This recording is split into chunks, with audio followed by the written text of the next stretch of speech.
अस्सलामुअलैकुम दोस्तों, ये देखें टाइल लग गई है।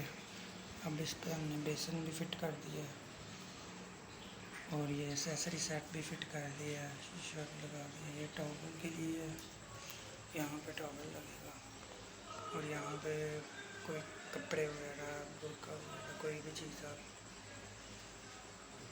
उतार के लगा सकते हैं। ये देखें, ये हमारा मुकम्मल हो चुका है। ये देखें, पानी भी हमारा आ गया। ये देखें, पानी चल गया। ये हमारा कैबिनेट बॉक्स है, इसमें आप शैम्पू साबुन वगैरह जो है वो रख सकते हैं। ये देखें, ये देखिए, ये देखिए, इसका जो बना हुआ है वो शावर के साथ नहीं लग रहा। ये देखिए, वीडियो अच्छी लगे तो चैनल को सब्सक्राइब करें, लाइक करें।